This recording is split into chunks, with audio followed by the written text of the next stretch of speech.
നമസ്തേ, ഏവർക്കും ധീരജ് ഹിന്ദി കക്ഷായിലേക്ക് സ്വാഗതം. ഇന്ന് ഞാൻ ലാഖക്കെ ചൂടിയം എന്ന പാഠത്തിൻ്റെ പ്രശ്ന അഭ്യാസമാണ് ഇവിടെ എക്സ്പ്ലെയിൻ ചെയ്യാൻ പോകുന്നത്. ഇതിൽ മൊത്തം 5 ക്വസ്റ്റ്യനാണ് കൊടുത്തിട്ടുള്ളത്. അതിൻ്റെ ആൻസറുകൾ ഓരോന്നായിട്ട് ഞാനിവിടെ എക്സ്പ്ലെയിൻ ചെയ്യാം. ഫസ്റ്റ് ക്വസ്റ്റ്യൻ എന്ന് പറയുന്നത്, बचपन में लेखक अपने मामा के गाँव चाव से क्यों जाता था और बदलू को बदलू मामा न कहकर बदलू काका क्यों कहता था. ഇവിടെ 2 ക്വസ്റ്റ്യനാണ് ഇവിടെ ഉള്ളത്. ഫസ്റ്റ് എന്ന് പറയുന്നത്, ബച്ചപ്പൻ മേ ലേഖക് അപ്പനെ മാമാക്കെ ഗാവ് ചാവ് സെ ക്യോം ജാത്താത്ത. കുട്ടിക്കാലത്ത് നമ്മുടെ ലേഖകൻ തൻ്റെ മാമൻ്റെ ഗ്രാമത്തിൽ ചാവ് സെ വളരെ താല്പര്യത്തോടു കൂടി ക്യോം ജാത്താത്ത പോയിരുന്നു, എന്തുകൊണ്ട്. അതോടൊപ്പം ഒരു ക്വസ്റ്റ്യൻ കൂടെ കൊടുത്തിട്ടുണ്ട്, ബദലു കോ ബദലു മാമ ന കഹക്കർ ബദലു കാക്ക ക്യോം കഹത്താത്ത. ബദലുവിനെ ബദലു മാമ എന്ന് വിളിക്കാതെ ബദലു കാക്ക എന്ന് വിളിക്കാനുള്ള കാരണം എന്താണ്? ഈ 2 ക്വസ്റ്റ്യനാണ് ഒറ്റ ക്വസ്റ്റ്യനായിട്ട് നമുക്കിവിടെ ചോദിച്ചിരിക്കുന്നത്. നോക്കാം എന്തുകൊണ്ടാണെന്ന് നമുക്ക് എല്ലാവർക്കും അറിയാം. എന്താ, ബച്ചപ്പൻ മേ ലേഖക് അപ്പനെ മാമാ കെ ഘർ ചാവ് സേ ജാത്താ ഥാ. വളരെ താല്പര്യത്തോടു കൂടി കുട്ടിക്കാലത്ത് ലേഖകൻ തൻ്റെ മാമൻ്റെ വീട്ടിൽ പോയിരുന്നു, ഗ്രാമത്തിൽ പോയിരുന്നു. ക്യോങ്കി എന്തുകൊണ്ടെന്നാൽ, വഹാ ബദലു നാമക് മനിഹാർ ഉസെ ലാഖ് കി രംഗ് ബിരംഗി ഗോലിയാ ബനാക്കർ ദേത്താ ഥാ. വളരെ താല്പര്യം തോന്നാനുള്ള കാരണം എന്താണ്? അവിടെ ബദലു നാമക് ഏക്ക് മനിഹാർ ഥാ. ബദലു എന്ന പേരായ ഒരു വളയുണ്ടാക്കുന്ന കൈത്തൊഴിലുകാരൻ ഉണ്ടായിരുന്നു. ഉസേ അവന് ലാഖയ്ക്ക് രംഗ് ബിരംഗി ഗോലിയ ബനാക്കർ ദേത്താത്ത. അദ്ദേഹം അവന് ഈ ലാഖ കൊണ്ടുണ്ടാക്കിയ ധാരാളം രംഗ് ബിരംഗെ ഗോലിയ, പല നിറത്തിലുള്ള ഗോലികൾ ദേത്താത്ത കൊടുക്കുമായിരുന്നു. ഈ ഗോലിയ ഇത്തിനി സുന്ദർ ഹോത്തി थी कि कोई भी बच्चा इसकी ओर आकर्षित हुए बिना नहीं रह सकता था. ഇതിൻ്റെ ഭംഗി എന്താണ്? ഈ ഗോലിയാം ഇത്തിനി സുന്ദർ ഹോത്തി थी. ഈ ഗോലികൾ എത്ര മനോഹരമായിരുന്നു എന്ന് വെച്ചാൽ, കോയി ഫി ബച്ച ഏതൊരു കുട്ടികളും ഇസ്കി ഓർ ആകർഷിത് ഹുയേ ബിന, ഈ ഗോലികളിലെ ഈ നിറമുള്ള ഈ ഉരുണ്ട ആ വസ്തുവിനെ ആകർഷിത് ഹുയേ ബിന, ആകർഷിക്കാതെ ഇഷ്ടപ്പെടാതെ നഹി രഖ് സക്താ ഥാ, ഇരിക്കാൻ കഴിയില്ല. ഒരു കുട്ടിക്കും ഈ നിറമുള്ള ഈ ഗോലികളെ ഇഷ്ടപ്പെടാതിരിക്കാൻ കഴിയില്ല. അത്രത്തോളം മനോഹരമായിരുന്നു ഈ ബദലു കാക്ക ഉണ്ടാക്കി കൊടുക്കുന്ന ഈ പല നിറത്തിലുള്ള ഗോലികൾ. നെക്സ്റ്റ് ക്വസ്റ്റ്യൻ, മാമ എന്ന് വിളിച്ചത് എന്തുകൊണ്ട്? മാമ എന്ന് വിളിക്കാതെ കാക്ക എന്ന് വിളിച്ചത് എന്തുകൊണ്ട്? വ ബദലു കാക്ക കോ ബദലു മാമ ന कहकर ബദലു കാക്ക इसलिए कहता था. वो ബദലു കോ, അദ്ദേഹം ബദലുവിനെ ബദലു മാമ ഇന്ന കഹക്കർ, ബദലു മാമ എന്ന് വിളിക്കാതെ ബദലു കാക്ക ഇസ്ലിയെ കഹത്താ ഥാ, ബദലു കാക്ക എന്ന് വിളിച്ചു. ഇസ്ലിയെ എന്തുകൊണ്ടെന്നാൽ, അതിന് കാരണം ഇതാണ്. ഇസ്ലിയെ മീൻസ് അതുകൊണ്ട്, ക്യോങ്കിയാണ് എന്തുകൊണ്ടെന്നാൽ വെച്ച. പക്ഷേ ഇവിടെ ഇത്രയും കൂടെ ഒന്ന് കറക്കി തന്നിരിക്കുകയാണ് അതിൻ്റെ ആൻസർ. വ ബദലു കോ ബദലു മാമ ഇന്ന കഹക്കർ ബദലു കാക്ക കഹത്താ ഥാ. ക്യോങ്കി എന്തെന്നാൽ, ഗാവ് കെ സാരേ ബച്ചെ, ഗ്രാമത്തിലെ എല്ലാ കുട്ടികളും ഉസേ ബദലു കാക്കക്കെ നാം സേ പുകാർത്തേ थे. അദ്ദേഹത്തെ ബദലു കാക്ക എന്ന പേരിലാണ് വിളിച്ചിരുന്നത്. എന്തുകൊണ്ടാണ് അങ്ങനെ വിളിക്കാനുള്ള കാരണം കാക്ക എന്ന്? ആ ഗ്രാമത്തിലെ എല്ലാവരും വിളിച്ചിരുന്ന പേര് ബദലു കാക്ക എന്ന്. അപ്പം പിന്നെ എന്തിനാണ് നമ്മുടെ ലേഖകൻ മാത്രം മാറ്റി വിളിക്കുന്നത്? അദ്ദേഹവും അത് തന്നെയാണ് വിളിച്ചത്. ഇതാണ് ആദ്യത്തെ ക്വസ്റ്റ്യൻ്റെ ആൻസർ. സെക്കൻഡ് ക്വസ്റ്റ്യൻ, വസ്തു വിനിമയ ക്യാ ഹേ, വിനിമയ की പ്രചലിത പദ്ധതി ക്യാ ഹേ. വസ്തുവിനിമയം എന്ന് പറഞ്ഞാൽ എന്താണ്? അതേപോലെ ആ വിനിമയം മീൻസ് കൊടുക്കൽ വാങ്ങൽ.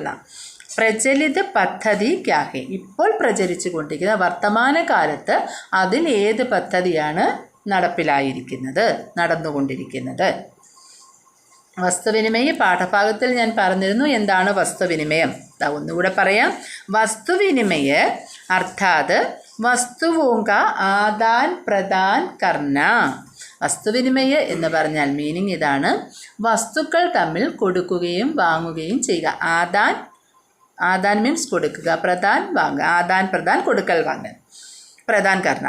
पहले लोग एक वस्तु देकर दूसरे से दूसरी वस्तु ले लेते थे. പണ്ട് ലോക് ഏക്ക് വസ്തു ദേക്കർ, ലോക് ആളുകൾ ഒരു വസ്തു കൊടുത്തിട്ട് ദൂസരെ സേ മറ്റുള്ളവരിൽ നിന്നും, ദൂസരെ സേ രണ്ടാമതൊരാൾ എന്ന് വെച്ചാൽ മറ്റുള്ളവരിൽ നിന്നും, ദൂസരി വസ്തു മറ്റൊരു വസ്തു ലേത്തേഥേ എടുക്കുമായിരുന്നു. പണ്ട് കാലത്ത് ആൾക്കാരെന്താ ഒരു വസ്തു എന്തെങ്കിലും ഒരു സാധനം കൊടുത്തിട്ട് മറ്റുള്ളവരിൽ നിന്നും മറ്റൊരു വസ്തു വാങ്ങുമായിരുന്നു. ജയ്സേ അതുപോലെ, ബദലു ലോഗോം സേ ചൂടിയോം കെ ബദലേ പൈസേ ഇന്ന ലേക്കർ. അതുപോലെ നമ്മുടെ ബദലു എന്താ ചെയ്തിരുന്നത്, ചൂടിയോം സേ ബദലേ വളകൾക്ക് പകരമായി, ബദലേ പകരമായിട്ട്, പൈസ ഇന്ന ലേക്കർ പൈസ വാങ്ങാതെ, പൈസ ലേക്കർ എന്ന് വെച്ചാൽ പൈസ വാങ്ങിയിട്ട്, പൈസ ഇന്ന ലേക്കർ പൈസ വാങ്ങാതെ, ആവശ്യക സാമാൻ ലേ ലിയാ കർത്താ ഥാ ആവശ്യമുള്ള സാധനങ്ങൾ ലേലിയ കൊടുക്കുമായിരുന്നു. യഹി വസ്തുവിനിമയ കഹത്തേരി ഇതിനെയാണ് വസ്തുവിനിമയം എന്ന് പറയുന്നത്. വസ്തുവിനിമയ കാ ഇംഗ്ലീഷ് വേർഡ് ക്യാ ഹേ, ബാർട്ടർ സിസ്റ്റം. വസ്തുവിനിമയ ബാർട്ടർ സിസ്റ്റം, സാധനങ്ങളുടെ കൊടുക്കൽ വാങ്ങൽ. ഇനി അടുത്തൊരു ചോദ്യം വന്ന് വിനിമയക്ക് പ്രചരിത പദ്ധതി ക്യാ ഹേ. ആ ക്വസ്റ്റ്യൻ തന്നെ ഒന്നുകൂടെ ഉണ്ട്. ഇപ്പോൾ വിനിമയം നടത്തുന്ന പദ്ധതി ഏതാണ്? വർത്തമാനമേ എന്ന് വെച്ചാൽ പ്രസൻറ്റ് കാലഘട്ടത്തിൽ വിനിമയക്ക് പ്രചലിത പദ്ധതി മുദ്രാഹേ. വിനിമയത്തിൻ്റെ പ്രചലിത പദ്ധതി എന്ന് പറയുന്നത് മുദ്രയാണ്. എന്താണ് മുദ്ര എന്ന് പറഞ്ഞാൽ? ധൻ ദേക്കർ വസ്തു ഖരീന, പൈസ കൊടുത്ത് വസ്തു വാങ്ങുന്ന പദ്ധതിക്കാണ് മുദ്ര എന്ന് പറയുന്നത്. അപ്പോൾ ഇപ്പോൾ നടക്കുന്ന പദ്ധതി ഏതാണ്? മുദ്ര. മുദ്ര കാ അർത്ഥ ക്യാ ഹേ?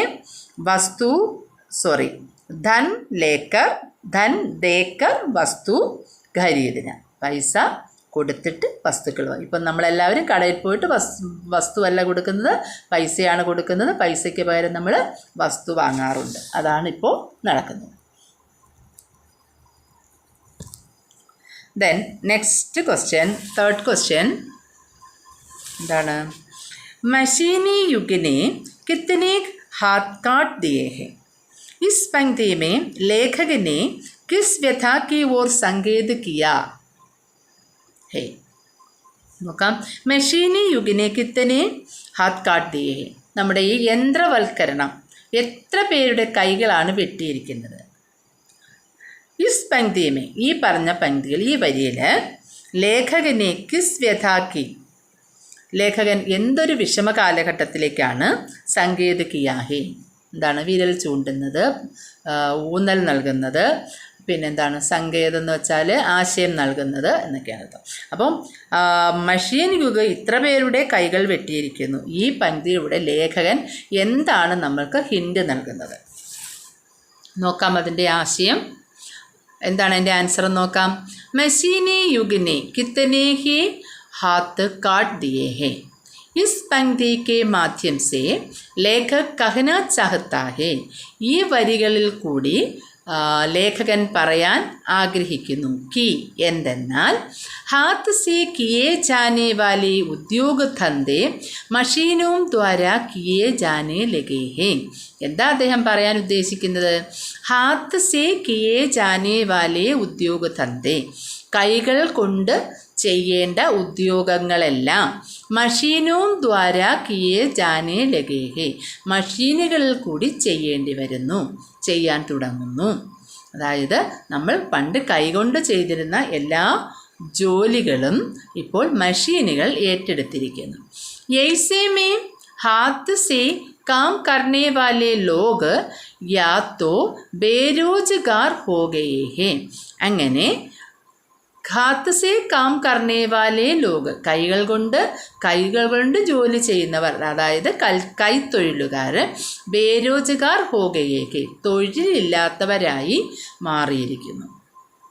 യാ ഫിർ അപ്പനെ പൈതൃക കാര്യവും കോ ജോഡ്കർ, പിന്നെ അവരവർക്ക് പൈതൃകമായി കിട്ടിയിരിക്കുന്ന, പൈതൃകമായി എന്ന് വെച്ചാൽ അച്ഛൻ വഴി കിട്ടിയിരിക്കുന്ന, അച്ഛനച്ഛന്മാർ വഴി തുടർന്നു കൊണ്ടിരുന്നിരുന്ന കാര്യങ്കോ ചോടുക്കർ, തൊഴിലുകളെല്ലാം നിർത്തിവച്ചിട്ട്, ചോടുക്കർ അല്ലെങ്കിൽ ഉപേക്ഷിച്ചിട്ട് ദൂസരി കാര്യ കർണേ കേ ലിയേ മസ്ബൂർ ഹോ ഗയേ, മറ്റു ജോലികൾ ചെയ്യാനായിട്ട് നിർബന്ധിതരായിരിക്കുന്നു. അവനവൻ്റെ അച്ഛനപ്പൂപ്പന്മാരായിട്ട് കൈമാറി വന്നിരുന്ന തൊഴിലുകൾ ഉപേക്ഷിച്ചിട്ട് മറ്റു ജോലികളിൽ ഏർപ്പെടാനായിട്ട് നിർബന്ധിതരായിരിക്കുന്നു എന്താണ് മഷീനി യുഗിനെ കിത്തനെ ഹി ഹാത്ത് കാട്ട് ദിയേ ഹേ എന്ന് പറയുന്ന ആ പങ്ക്തിയുടെ, ആ വരികളുടെ അർത്ഥം. ഓക്കെ, ദെൻ അടുത്ത ക്വസ്റ്റ്യൻ, 4ാമത്തെ ക്വസ്റ്റ്യൻ നോക്കാം. ബദലു കെ മൻ മേ ऐसी कौन सी व्यथा थी जो लेखक से छिपी न रह सकी. ഒരു ചെറിയ ക്വസ്റ്റ്യനാണ്, ചെറിയ ആൻസറുമാണ്.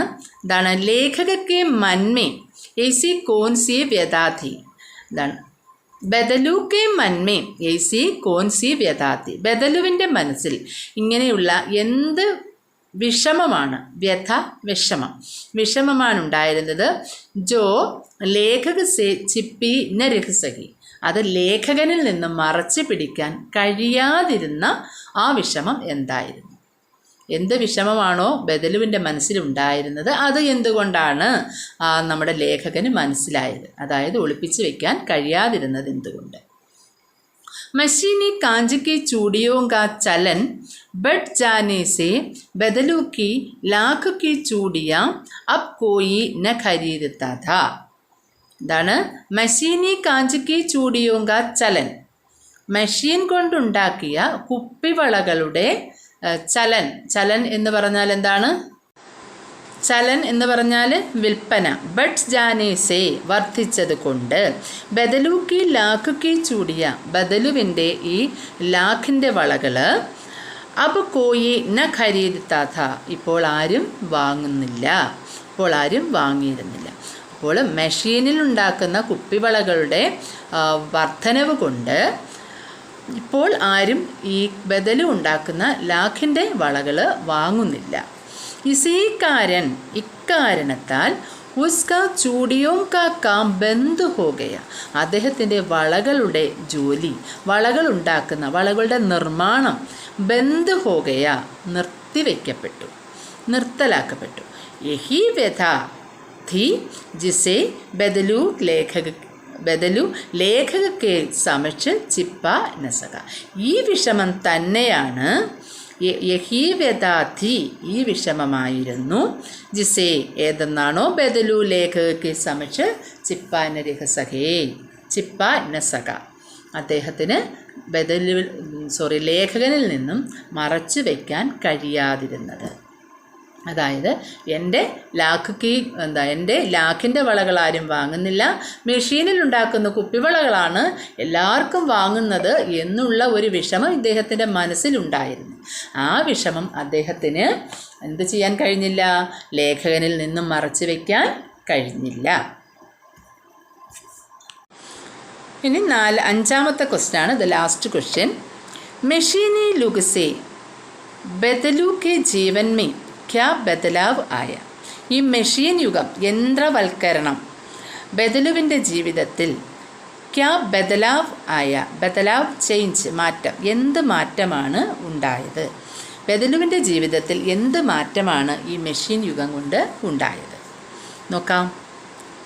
ബദലു ഏക്ക് മനിഹാർ അർത്ഥാത് ചൂടിയാൻ ബനാനെ വാല ഥ. നേരത്തെ പറഞ്ഞതാണ്, ബദലു എന്ന് പറയുന്ന ഒരു മനിഹാറാണ്, അതായത് വളകൾ ഉണ്ടാക്കി ജീവിക്കുന്ന ആളായിരുന്നു. ഉസ്കി ബനായി ലാഖക്കി രംഗ് ബിരംഗി ചൂടിയാം ഇത്തിനി പ്രസിദ്ധതി, അദ്ദേഹം ഉണ്ടാക്കുന്ന ഈ ലാഖിൻ്റെ വളകൾ ഇത്രത്തോളം പ്രസിദ്ധമായിരുന്നു.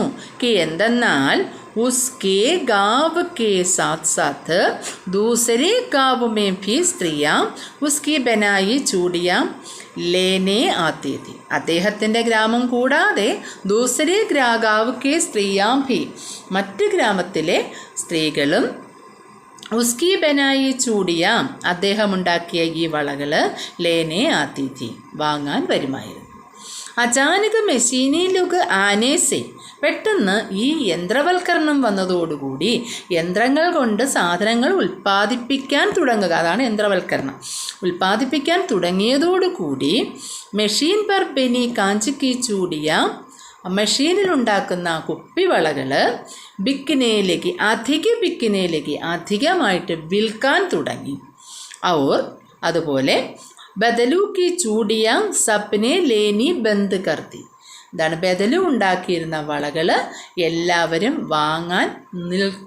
വാങ്ങൽ നിർത്തുകയും ചെയ്തു, വാങ്ങുന്നത് നിർത്തലാക്കുകയും ചെയ്തു. ബദലുവിൻ്റെ വളകൾ ആരും വാങ്ങിയിരുന്നില്ല.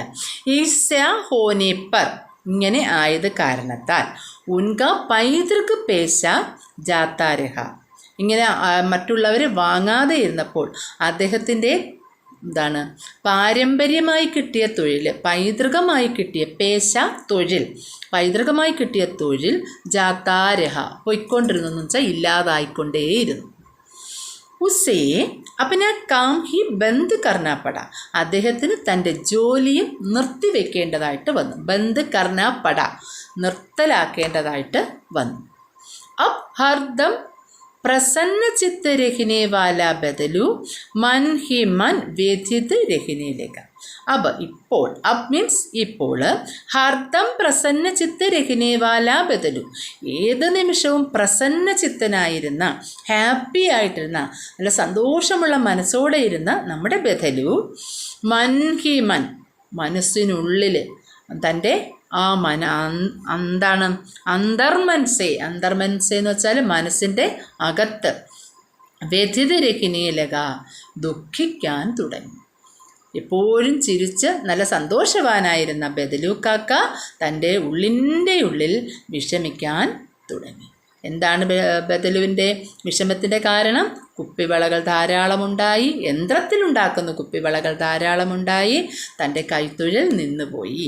ഇതാണ് ബദലുവിൻ്റെ ദുഃഖത്തിൻ്റെ കാരണം. ഇതാണ് മെഷീൻ യുഗം വന്നതോടുകൂടി ബദലുവിൻ്റെ ജീവിതത്തിലുണ്ടായ മാറ്റമെന്ന് പറയുന്നത്. അപ്പോൾ ഈ ലാഘുക്ക് ചൂടിയാം എന്ന് പറയുന്ന ഈ പാഠം ഇവിടെ അവസാനിക്കുകയാണ്. ഇതിൽ എന്തെങ്കിലും ഡൗട്ടുള്ളവരുണ്ടെങ്കിൽ ഡിസ്ക്രിപ്ഷൻ ബോക്സിൽ ഞാനിത് ലിങ്ക് കൊടുത്തേക്കാം. നിങ്ങളല്ലെങ്കിൽ ചാറ്റ് ബോക്സിലോ എങ്ങനെയെങ്കിലും എന്നോട് സംശയം ചോദിക്കുകയാണെങ്കിൽ ഞാൻ അതിൻ്റെ പരിഹാരം ചെയ്യുന്നതായിരിക്കും. അപ്പോൾ എല്ലാവർക്കും ഈ പാഠഭാഗം മനസ്സിലായെന്ന് ഞാൻ വിശ്വസിക്കുന്നു. നിങ്ങൾക്ക് ഈ പാഠം ഇഷ്ടപ്പെട്ടുവെങ്കിൽ നിങ്ങൾ എൻ്റെ ചാനൽ സബ്സ്ക്രൈബ് ചെയ്യുക, സ്കിപ്പ് ചെയ്യാതെ കാണുക. അപ്പം എന്നെ ശ്രവിച്ച ഏവർക്കും നന്ദി, നമസ്കാരം.